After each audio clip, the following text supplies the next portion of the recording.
Alright, so for this video, I am going to be delving into the Kyle Odom Manifesto. And for context, if you don't know who Kyle Odom is, he was a college student who essentially snapped one day, and he shot this pastor named Tim Remington 6 times with a 45 ACP handgun. Okay, so that's the basic story, and the reason why Kyle Odom targeted this pastor is because he said that he was a reptilian.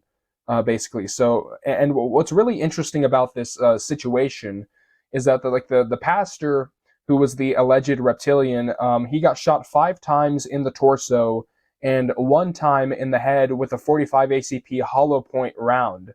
Okay, that was the round that was used during the shooting. And what's really interesting about this is that the pastor came out of the other side of this relatively unharmed. He returned to work like 2 weeks after the incident happened, and like the official story for how he survived, or a part of the official story, which is really interesting, is the fact that like the news said, oh, okay, like the bullet entered his head, but it quote unquote missed his brain, which is really interesting. How like the guy who's supposed to be the alleged reptilian survived 6 shots of 45 ACP, and then of course after this whole situation transpired, he was promoted to a prominent government position as well, which is really interesting. So that is some sort of beginning context for the whole Kyle Odom situation, right? But I'm going to read off of this PDF, and I'll probably do this in multiple sections. I'll put timestamps, down below, and also I'll also put some download links of my personal Google Drive, and also the Internet Archive also has a PDF of the Kyle Odom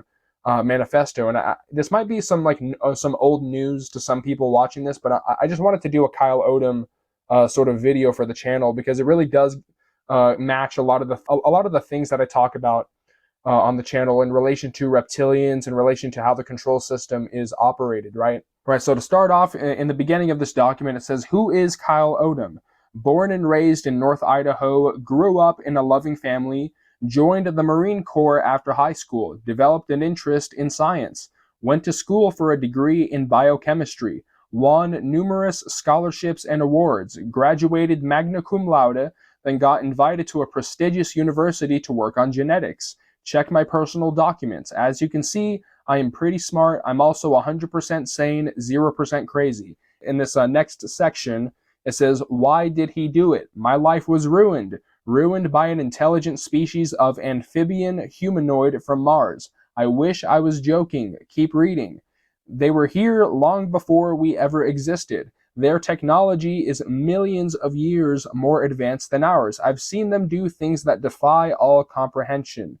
They have a massive breeding stock of humans, which they breed and control from birth. They use these humans to live vicarious lives among us. They appear to be completely normal because they're good at imitating human behavior. The actual Martians live deep underground here and inside of the moon. They take control of quote-unquote wild human beings and use them as slaves. Don't believe me? Ask President Obama to take a lie detector test on this one. They tried to take me, but they were unable to control my mind. They've been following me ever since. I tried everything to get my life back. I begged, I bargained, and I threatened. Everything I tried to do was sabotaged. I attempted suicide twice, but they stopped me both times. My last resort was to take actions that would bring this to the public's attention. Read my story to learn what happened to me and why they targeted me."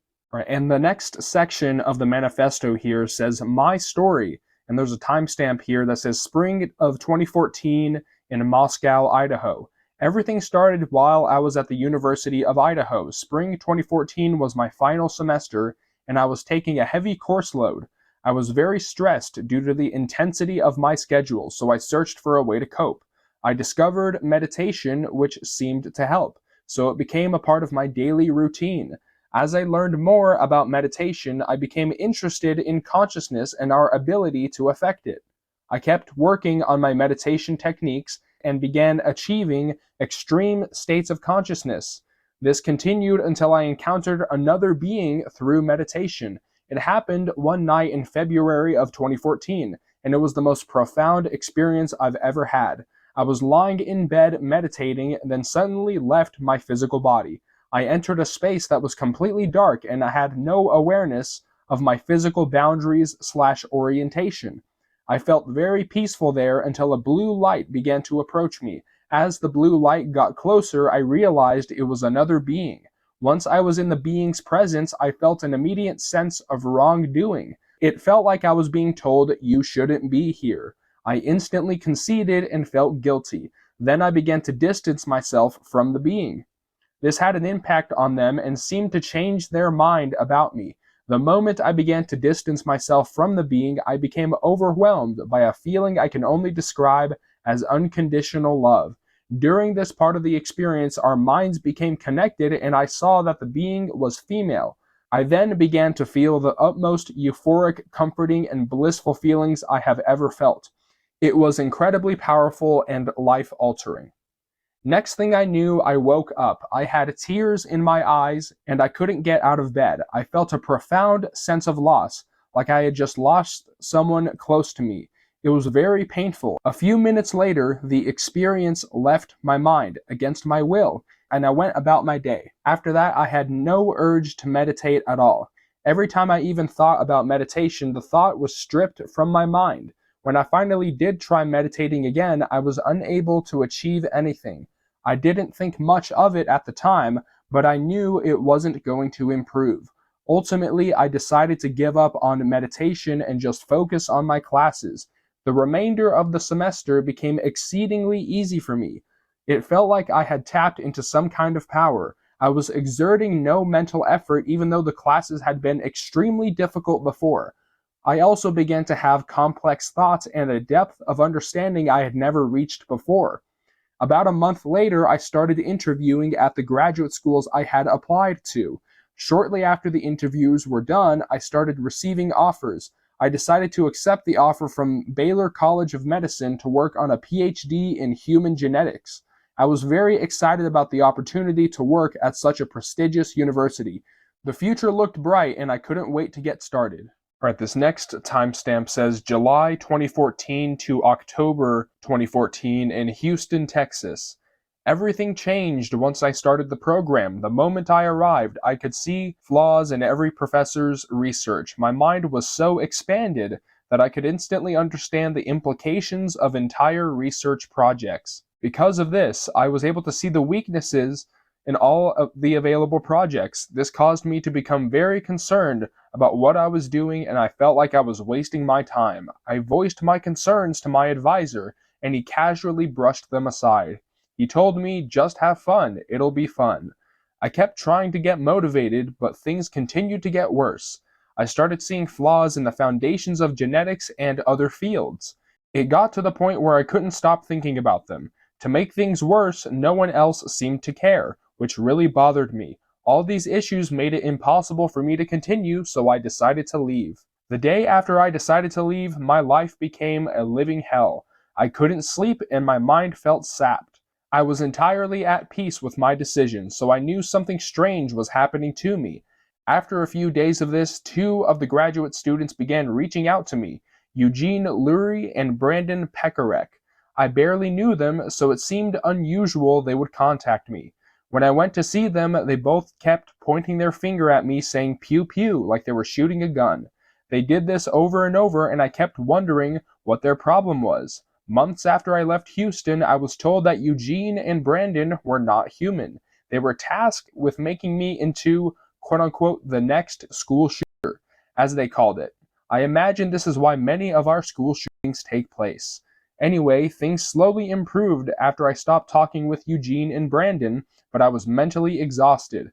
I tried to figure out what to do with my life, but I could hardly think. Eventually, I left Texas and started applying for jobs all over the country. A few months later, things took a strange turn.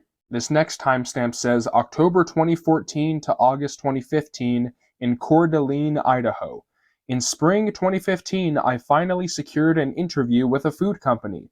I thought I was about to get something going with my life, but I was wrong. I couldn't sleep at all the night before my interview. I literally stayed awake the entire night, which had never happened to me before. I looked unrecognizable in the mirror the next morning, and my mind felt sapped, worse than it had in Houston. Needless to say, the interview didn't go well. I couldn't think and I had extreme difficulty with normal conversation. After the interview was over, I suddenly felt fine and looked perfectly normal. I slept great that night and then made my way to the airport the next morning. This is where the story gets weird. On the plane ride back home, my seat was taken. I asked the flight attendant and she directed me to a new seat.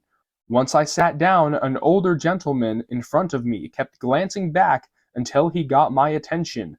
As he kept looking back, my head began to hurt and tingle. The moment my head began to hurt, his lips curled up into this evil-looking smile. The pain and tingling in my head continued for the rest of the flight and got more intense as time went on. Every time I felt it, the man would start taking notes in a notepad. About halfway through the flight, someone else in front of me held up a newspaper that said psychic reading for like 5 minutes straight. It was blatantly obvious they were doing something to me, but I didn't know what. Once we landed, the older gentleman kept showing me his track phone, as if to say, get one of these. I had applied to several government agencies before this happened, so I thought this might be their way of contacting me. Out of curiosity, I decided to go and buy a track phone. I checked it every day to see if anyone messaged or called. About a month later, I got a text message from a man named John Padula. He invited me to come to church at the altar. It seemed like a strange place to be recruiting for government jobs, but I went anyway. After I got there and went inside, something felt very wrong. I felt as if my life was in danger, and I became so uncomfortable I had to leave. A couple days later, I started receiving text messages from Tim Remington. At first, they were innocuous Bible messages, but then he started threatening me. He sent messages talking about quote-unquote their power and other things. He did all of this through Bible verses so it would not look suspicious. I ignored everything until he sent one final text message which simply said angels. I thought nothing of it until helicopters started flying around my house all day and all night. At this point, I knew I was in trouble.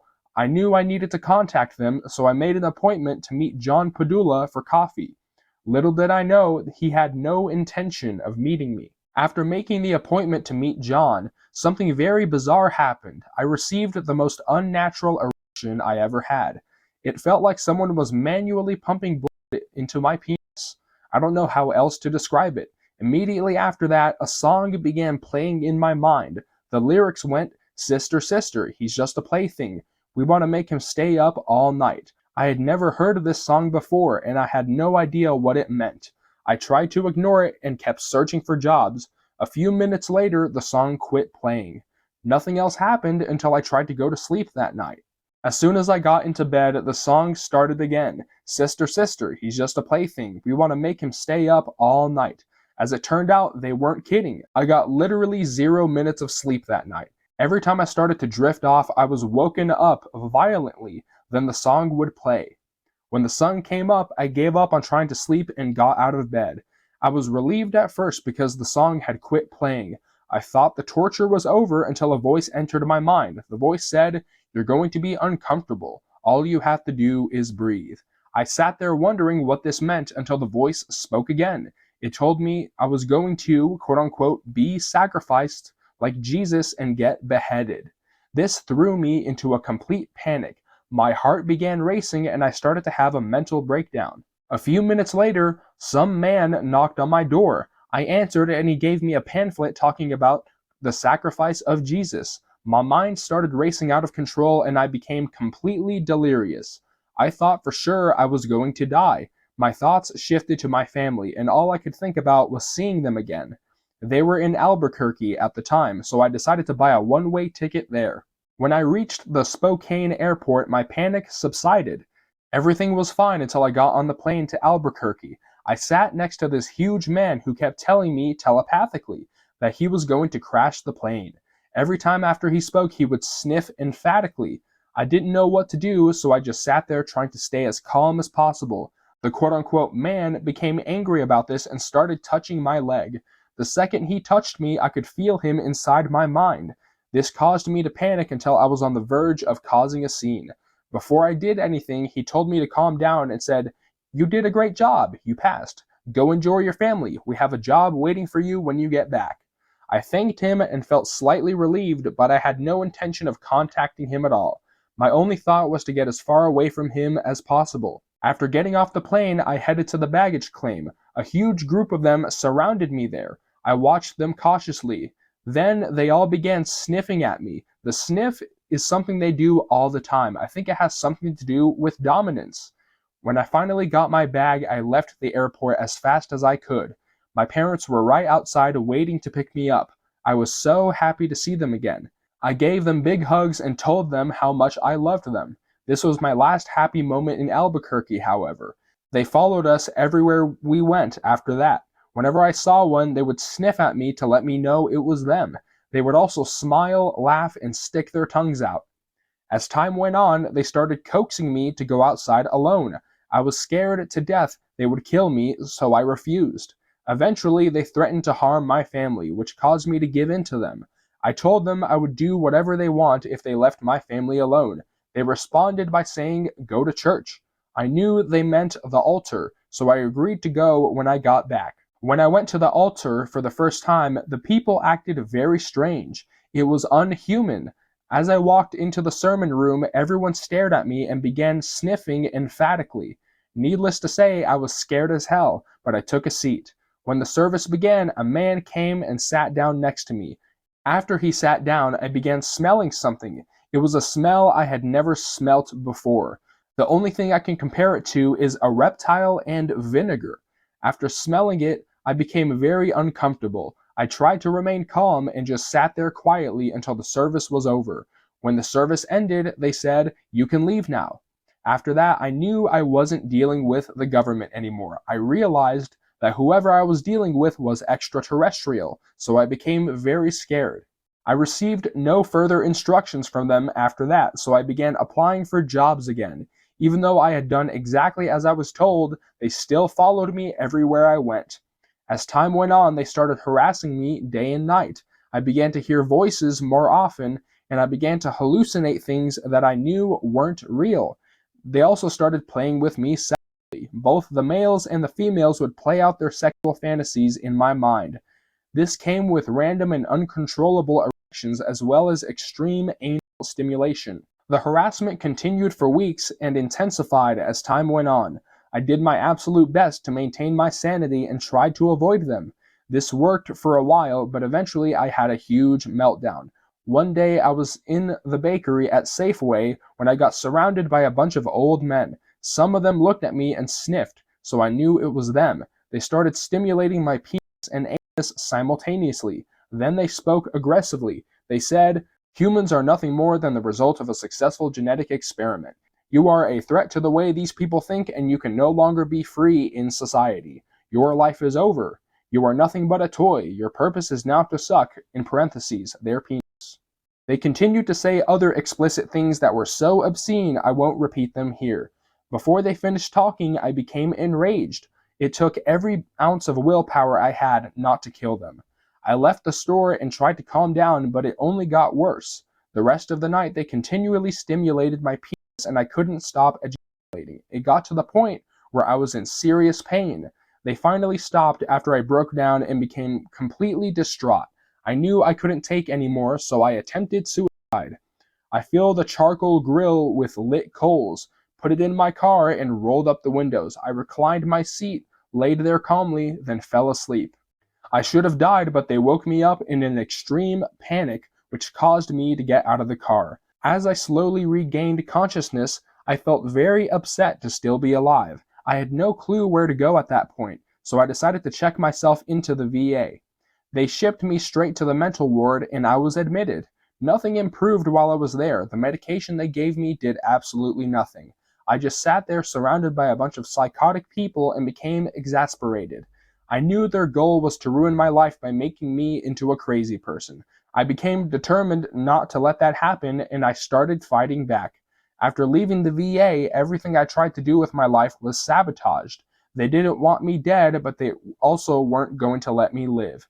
In desperation, I went back to the altar to ask them what they wanted from me. I didn't know what else to do. Before I tell you their reply, I need to make an important caveat here. I had endured so much abuse by this time that I was numb to them. The details of what they've done to me aren't essential to the story, so I won't include them here. If you want to know more about what I've been through or more about them, write me. Just realize I've been tortured more than a POW. Their response was, "We want you as our slave." Thinking they were serious, I sat there waiting for them to do something. All they did was say, "Keep coming to church," so I did. After a few more services, I found myself talking to Tim Remington face to face. He was telling me that I should consider becoming a minister. We were in mid-conversation when he suddenly revealed himself to me. I had no clue how he did it, but it looked as if his human face became his real face. It happened for only 1 to 2 seconds, but I was able to draw a sketch of what I saw. His eyes really stood out, so they captured my attention. They were huge and bulging. The eyelids were darker green and the irises were yellow/brown, with slit pupils. After witnessing this, nothing else happened. I continued attending the altar for a few more services, waiting for them to do something. They did nothing except for tell me to submit and surrender. I had no clue what they meant, so I left church and never went back. This next timestamp says August 2015 to the present time in Coeur d'Alene, Idaho. After leaving the altar, they gave me some breathing room. They held back on their harassment and I began to recover. I decided to make one final attempt at a normal life by pursuing a career as a pharmacist. I started to take classes at NIC to finish up the prereqs I needed. I also started volunteering at a local pharmacy. Unfortunately, they followed me to school. There were several of them in every class I took. They made it impossible for me to study, and they continually harassed me, especially while I took tests. Even with all of this going on, I still somehow managed to get an A- in A and P during the fall semester. Sadly, my success was short-lived. The pressure this semester, spring 2016, is far too intense. Every time I go to class, they start manipulating my brain until I go into a blind rage. Sometimes they suppress my brain until I begin to black out. They also manipulate my heart rate and flood my body with adrenaline over and over again, making me extremely uncomfortable. The females stimulate my penis when they are close, and the males stimulate my anus. It's incredibly exhausting. I struggled to pass my tests, so they couldn't blame this on me failing out of school. I want to continue, but I simply cannot.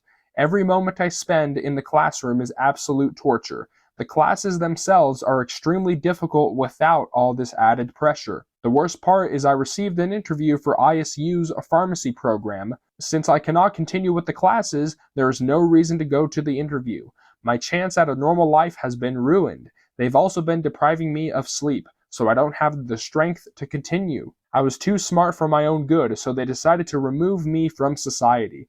They were worried I might change the way other people think, which could lead to problems in the form of scientific revolutions. If we get much smarter as a species, we are going to become a threat to their existence. If you talk to me in person, you will see that I'm not crazy at all. The Martians are just so good at hiding in plain sight that no one would know they exist unless they reveal themselves.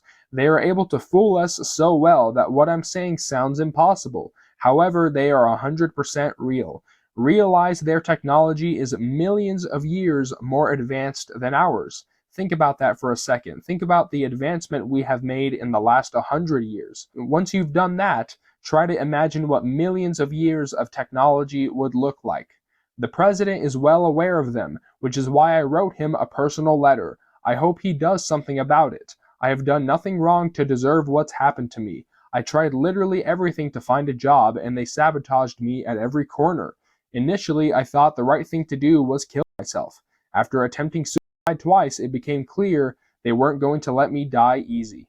My last resort was to take actions to bring this to the public's attention. I hope something good comes of it. Just realize that I'm a good person, and I'm completely innocent.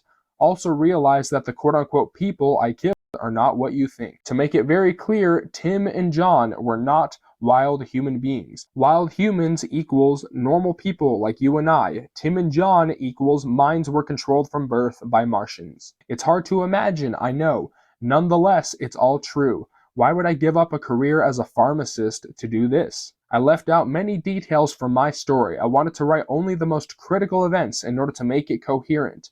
If you want to know more, like how I discovered there are multiple species of them, feel free to write me. This next section is a Q&A section, and the first question is, why would aliens hide in a church? Same reason terrorists hide in mosques. If you're doing very bad things and you want to avoid getting caught, you will put up a front to make yourself look like a good person. And the second question here is, how do you know about their technology? I have seen them use it, and they have talked to me about it. This was how I learned about their breeding stock of remote control humans. Physically, their humans are no different than us. They just lack a mind of their own. Why would they tell you so much? They value me because I'm smart. They were also very confident they could take control of my mind. Turns out they couldn't. Anyway, in the interim, some of us developed a personal relationship. They are very arrogant, so they told me much more than they should have. This allowed me to understand some of the things they can do. What else have you seen? I have seen them make things appear out of nowhere. One time I was sitting on a couch and a dollar bill appeared on my lap. Another time, while driving, they made a paper bag appear in my passenger seat. They used random, unsuspecting items so no one would think anything of it. I was alone both times this happened. I'm pretty sure they can pop in and out of this dimension based on other things I've seen. I'm also pretty sure they can overlap our reality with an alternate dimension. I say this because I have gone into stores where I know the employees, and suddenly there are all new employees who I've never seen before. Some of the other things I've seen are so strange I literally cannot describe them. This all makes sense though. Their technology is millions of years ahead of ours, so it should be incomprehensible to us. Why did they target you? They started following me after I encountered the being through meditation. Since my mind was so expanded from the experience, they deemed me a threat to the rest of society. They thought I would change the way people think, so they decided to remove me from society. I began to have profound thoughts about genetics while I was at graduate school, which is another factor. If certain ways of thinking are allowed to exist, revolutions will take place. They could not afford for us to have a revolution in genetics. If we did, we could eliminate diseases, cancers, and many other things that plague us. They need us to remain ignorant and continue struggling, otherwise we will become a threat to them. All right, this next section of the PDF or the document here has some noteworthy Martians, and I'll put the image up on screen so you can read sort of the names of the sort of alleged Martians. But what's really interesting here is that if you look under the section of Israeli leadership, there's three columns here. There's U.S. senators, U.S. House of Representatives, and then there's Israeli leadership. And what's really interesting is that down here he says, there are many others from Israel, too many to list. So I don't know, it's kind of funny because it does seem to be that there is a Yiddish connection to these Martian reptilian entities. Right, but in this paragraph right here, it says, this is by no means an all-inclusive list. Martians are ubiquitous. They exist at every level of society in every nation. Some have blue-collar jobs, while others occupy positions of power. They control our government, our military, and corporate America as well. They keep track of every wild human on the planet and manage us like animals in a zoo. Our freedom is a carefully crafted illusion. Alright, this next section is titled Early Civilization and the Bible. Genetic evidence has shown that modern humans originated in Africa about 200,000 years ago. Before civilization, we lived in tribes of hunter-gatherers. The hunter-gatherer lifestyle dominated for tens of thousands of years. As our ancestors began to master their environment, they migrated out of Africa. They spread out into Europe and Asia, then began settling near bodies of water. Eventually, we discovered agriculture, which led to the formation of the first civilizations. Around 3800 BC, there was an ancient Mesopotamian city called Ur. Ur was one of the most important city-states of the time period. It was located near the mouth of the Euphrates on the Persian Gulf. It was the southernmost Mesopotamian city, which left it exposed. This location on the outskirts of the ancient world made Ur an ideal place for Martians to visit. At least 2 species of Martians visited Ur, which was documented by its inhabitants. I was contacted by both of these species as well. The 2 species are, number 1, amphibian humanoids, and number 2, reptilian humanoids. The humans living in Ur created figurines to document what they had seen. If you search for Mesopotamia or Ur, You will find the sculptures these people made. Some of them depict amphibian humanoids, others depict reptilian humanoids. They also made many figurines of people with gigantic eyes. I'm not sure what the people with gigantic eyes are.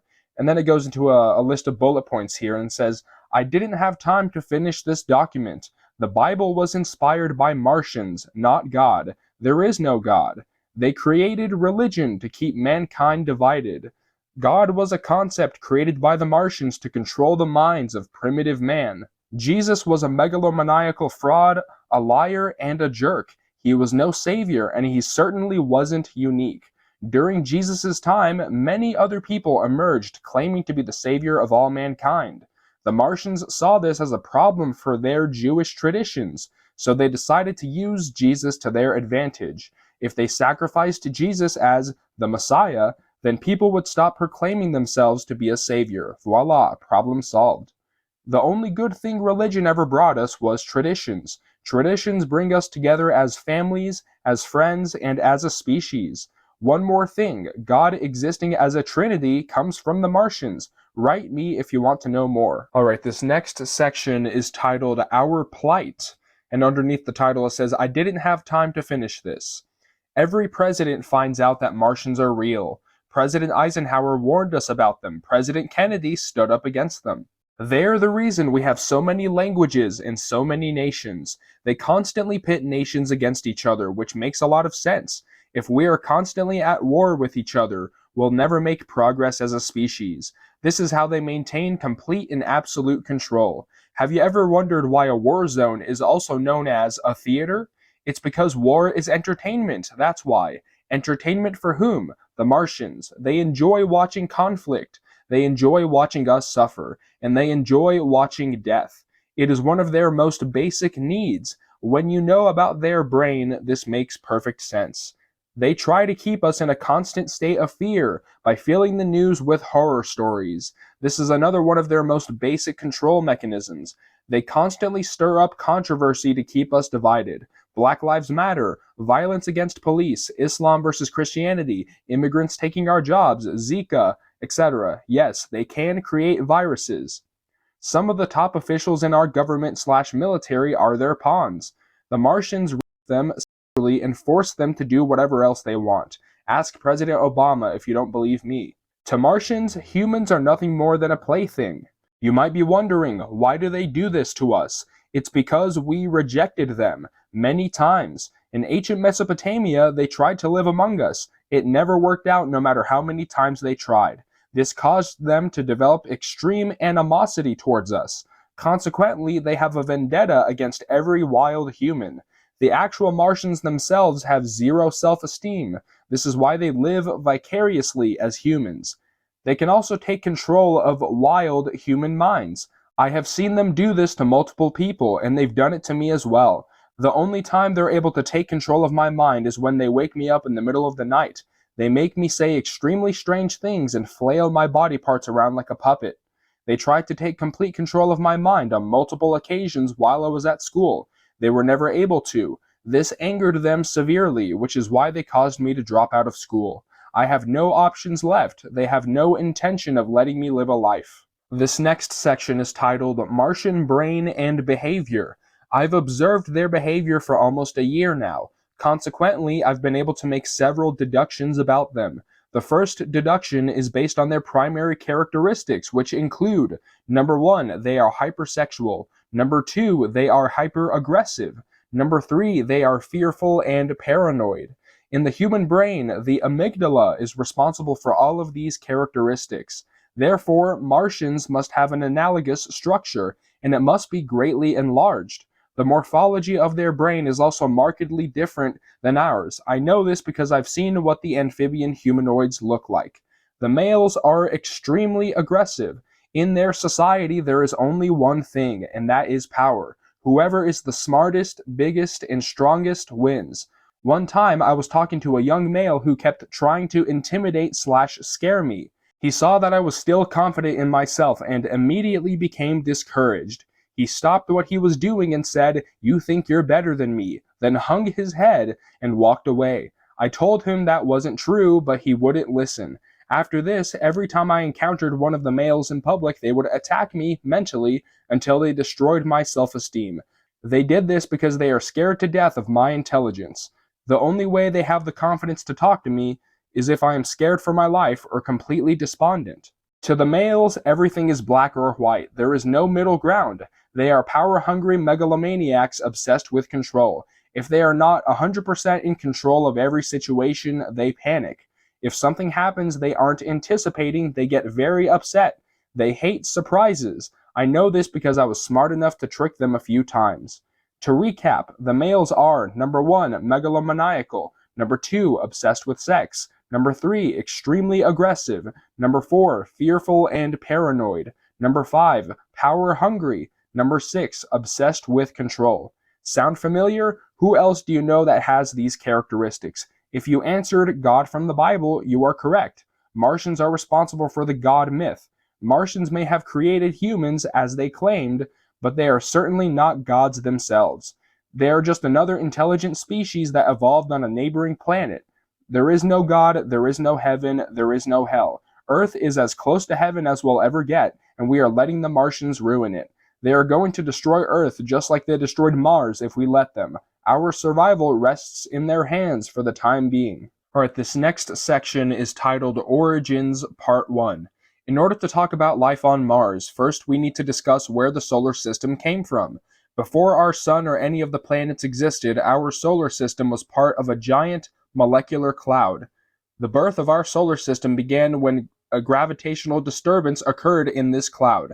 As gravity took over, the mass of the molecular cloud began collapsing on itself, which led to the formation of our sun. As the sun formed, a huge mass of dust began collapsing around it, which flattened out into a protoplanetary disk. The material of the protoplanetary disk then began to accrete and coalesce. The process gradually led to the formation of the planets, moons, asteroids, and comets in our solar system. During this time, the solar system was an incredibly hot place. The surface of the rocky planets, Earth and Mars, was molten. The early solar system was also swarming with comets and asteroids, which constantly bombarded the planets and their moons. The timescales of these events were massive, occurring over billions of years. In order to understand Origins Part 2, you have to understand the fundamentals of cosmology. And this next section is titled Origins Part 2. Once you feel comfortable with the basics of cosmology, let's continue from where we left off. You'll recall that Earth and Mars were molten and being bombarded by asteroids. Earth and Mars developed from the same material and they are positioned next to each other, so it shouldn't surprise you that their composition is similar. Both have iron cores and both have volcanoes. Because of this, it follows that Mars developed an early atmosphere very similar to Earth's. An atmosphere is one of the key requirements for biological life to exist. The other key ingredient is liquid water. As Mars began to cool down, it started to develop an atmosphere. Since Mars is further from the Sun, its surface cooled much faster than Earth's. Eventually, Mars cooled down enough that liquid water could accumulate on its surface. Once this happened, biological life began evolving on Mars. This likely occurred before the Earth even had liquid water. Before we talk about life evolving on Mars, it's important to understand the concept of convergent evolution. One of the best examples of convergent evolution comes from mammals. Mammals in Australia evolved into marsupials, whereas mammals in North America evolved into placentals. This is an example of how two isolated populations can evolve similar traits even though they exist in completely different environments. With this in mind, let's talk about evolution on Mars. Reptiles and amphibians evolved here on Earth, so convergent evolution tells us they should have first evolved on Mars. For whatever reason, the reptiles and amphibians of Mars developed intelligence while Earth's did not. By the time dinosaurs evolved on Earth, the Martians were already a technologically advanced civilization. They were so advanced they survived their own planet's demise and colonized the Earth. They also converted the moon into a home, and I'm fairly certain they caused the mass extinction of the dinosaurs. How else do you colonize a planet that is covered with giant monsters who want to eat you? Anyway, there is loads of evidence to back this up. Look into it. Look into the orbit of the moon and the fact that it does not rotate at all. Look at the fact that the moon is hollow. Look into the fact that there are underground bases in mountains and under the oceans. They don't belong to us. They are inhabited by Martians. The truth is out there. It's just submerged in a sea of disinformation. All right, this next section is titled Martian Technology. Nikola Tesla was one of the most brilliant men of all time. He laid the foundations for modern society by inventing alternating current. If it weren't for his inventions, we would not have any of the luxuries we now take for granted. Tesla was light years ahead of his time in terms of his thinking. Not only did he create AC power, he also invented radio, discovered electrogravitics, and stumbled upon the waves Martians use to communicate. Sadly, many of his discoveries are forbidden knowledge, so they have been hidden. The species who run this planet cannot allow us to have the same technology they do. If we did, we would become a threat to their existence. This is why Tesla's work was seized by quote-unquote FBI agents immediately after his death. No one knows what happened to it. Fortunately, Tesla spoke enough about what he discovered that we can still gain a glimpse of what he knew.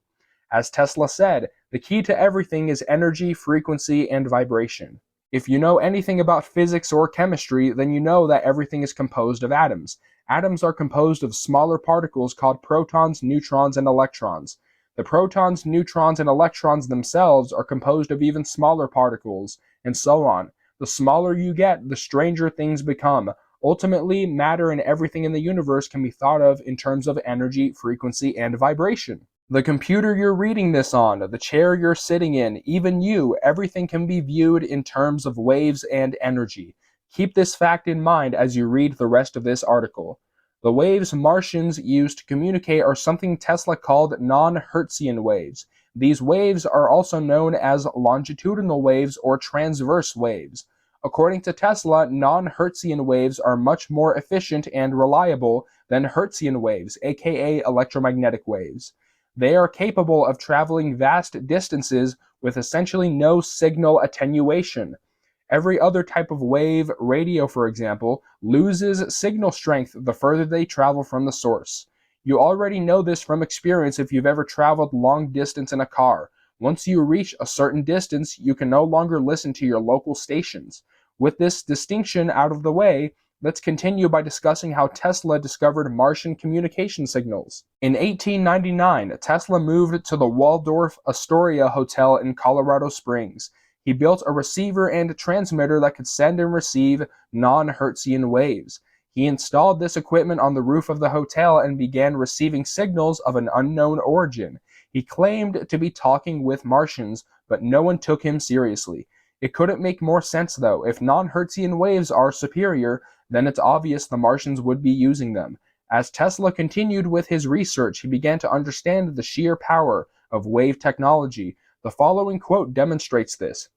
He could alter the size of this planet, control its seasons, guide it along any path he might choose through the depths of the universe. He can make planets collide and produce his suns and stars, his heat and light. He could originate and develop life in all its infinite forms. Nikola Tesla from Man's Greatest Achievement. It's kind of scary to think about controlling planetary bodies with wave technology. Imagine the devastation that could be caused if it were used for destructive purposes. Say, for example, colonizing a planet. Imagine back to the days of the dinosaurs. The Martians wanted to colonize our planet, but the dinosaurs were in the way. Martians have the technology to harness planetary bodies. So imagine them sending a massive asteroid on a collision course with Earth. Voila. Dinosaurs are dead, colonization can commence. This next subsection is titled Biological Species and Electricity. Everything in our bodies runs on electrical impulses. Our brains operate over a wide range of electrical frequencies. Everything we experience in life is simply the result of electrical activity. To be more precise, everything we experience is the sequence of a series of action potentials occurring in the central nervous system. Think about that for a second. Every thought, every perception, and every action are all governed by electrical impulses. I won't try to expand on this here, but it's incredibly important to understand the nervous system and how it works. If you care to learn about the nervous system from a video, I highly recommend checking out Crash Course on YouTube. If our perception occurs due to electrical impulses, it follows that it can be manipulated with the right technology. This is why Martians are able to directly alter our perception. They have the technology. They can trick our brain into visual and auditory hallucinations, smelling, tasting, heart rate fluctuations, erections, and every other CNS event. This provides a full explanation of how they manipulated my penis as described in my story. Read about the science behind an erection here if you're not convinced yet. So as you can see, Tesla was right. Energy, frequency, and vibration allow us to control the world around us. The Martians have known this for eons, and they use it against us. As I said before, they own a massive stock of humans, which they breed and control from birth. Since they have the technology to control a central nervous system, they can operate their humans like remote control toys.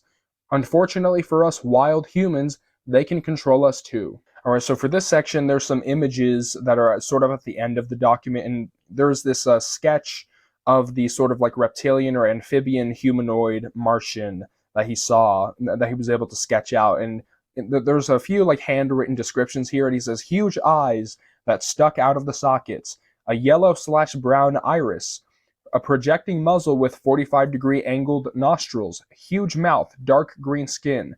The only part I really saw well was the eyes. And then there's a close-up of the sketch in the second image. And the third image here shows the sort of mouth or the snout right here. And then it says, this is what their teeth look like.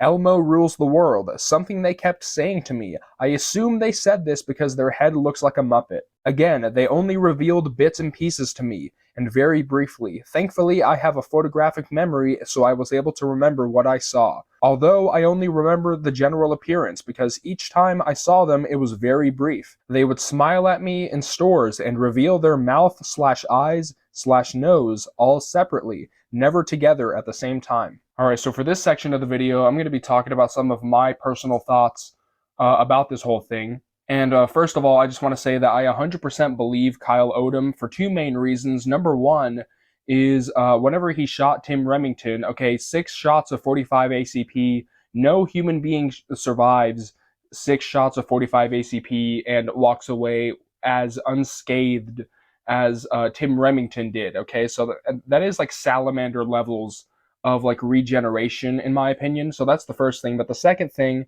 that I want to say is that the manifesto is very well written. It's very articulate. It's very cohesive. It's very coherent, the way that he wrote it. There's nothing in the manifesto that makes me think that he's like a psychotic person who's like out of his mind. He definitely has, he definitely put like a very clear sequence of events in the manifesto, and he definitely has a lot of good things that he uses in whenever he explains himself in a lot of like the later sections after he talks about his story and about what happened to him. Those are the two main reasons that I believe him. But like another thing too that's really interesting is the fact that he talks about a lot of the things that other people talk about. Whenever he talks about the reptilians living underground here and on the moon, this is something that David Icke talks about it. Alex Collier talks about it. Phil Schneider talks about this. Max Spears talks about this. So like there's multiple people that have talked about that same thing about like reptilians living underground and underground bases, and the moon being hollow. You have the moon matrix being something that he's referring to. So whenever people start saying the same thing, that's how you know that there's something real going on, that they're not just making it up. Okay, so that's the first thing. But the second thing that's really interesting here is that whenever you look at how he got like that sort of mental power boost after that meditation experience with the blue light being, I have no idea who the blue light being was.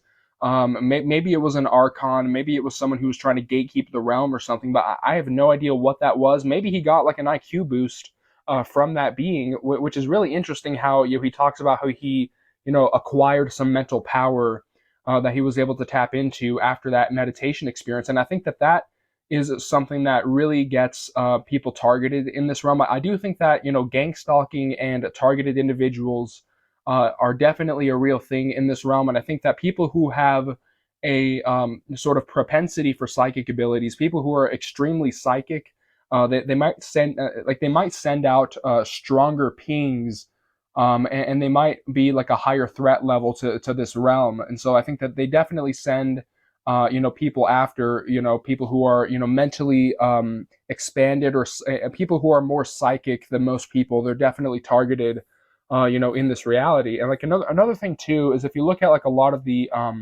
the manipulation that he experienced, like the hearing the voices, having like the random erections, right, having the like the visual hallucinations that he knew weren't real. I think a lot of that is Project Bluebeam technology that they use. And I think some of it might also be telepathy from these reptilian entities as well, right? But I think another really interesting takeaway, from this whole situation is the fact that, this is the one that really offends a lot of people. Anytime I talk about this subject on the channel, it really offends a lot of people. But if you look at the fact that like the reptilians or the Martians inventing religion as a way to control humanity, that is something that is, I think is 100% true. I think that, especially when you look at there's a couple of parts in the manifesto that talks about like subtle references to the Martians being connected to the Yids and the Happy Merchants. Okay, there is a connection there between the Martians and the Israelis, the Yids, the Tiny Hats. Okay,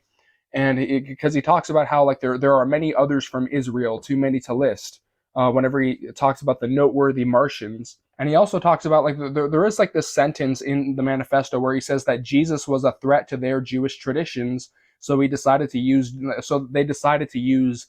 Jesus to their advantage. And this is also something that I've mentioned that I think offends a lot of people, as I talk about how Jesus is controlled opposition for the Yids. That's my opinion about Jesus Christ. That's my opinion about Jesus as like this Messiah. They use Messiah figures a lot in this reality. They use a lot, and you see this with politicians as well, but you also see this, with spirituality, where they use Messiah figures as a way to control people and to wait 2 more weeks for something to happen so that nobody does anything. And I think that Jesus fits that bill very well whenever it comes to the religious control system that we're experiencing on the planet. And I think that that is something that it offends a lot of people, and I think that that's proof that their religious control system is working just fine. Whenever you try to call out the religious control system, people get offended and people get dogmatic and people start quoting stuff, with that sort of appeal to authority fallacy of like, oh no, just wait 2 more weeks and Jesus is going to float down like the Lorax and come and save us. Like, no, these beings have manipulated and tweaked and altered parts of our spirituality to fit their control system, to fit their sort of narrative of what they want us to think. So that is another really big takeaway that I take from this, sort of situation, or from this manifesto, right? And another thing too is the fact that you have he talks about how there are multiple species of. He talks about how there are 2 main species that he encountered, and these are amphibian humanoid and reptilian humanoid. So basically, you have frogs and lizards, or salamanders, frogs, which are the amphibians, and then you have like the snakes or the lizards, which are the reptilian humanoids. Which is that is also a very interesting thing that he points out, is that there are multiple species of these sort of reptilian, amphibian, sort of archon class that is that is sort of taking control of the planet, right? And I think Kyle Odom was recently released from prison on like parole, I believe, as well. So that is another interesting thing. I hope he's okay. I hope he's not being tortured and being sort of harassed by the Martians. Okay. But I guess to sort of end this video, fuck the Martians. All my homies hate Martians. Okay. But yeah, that's the video.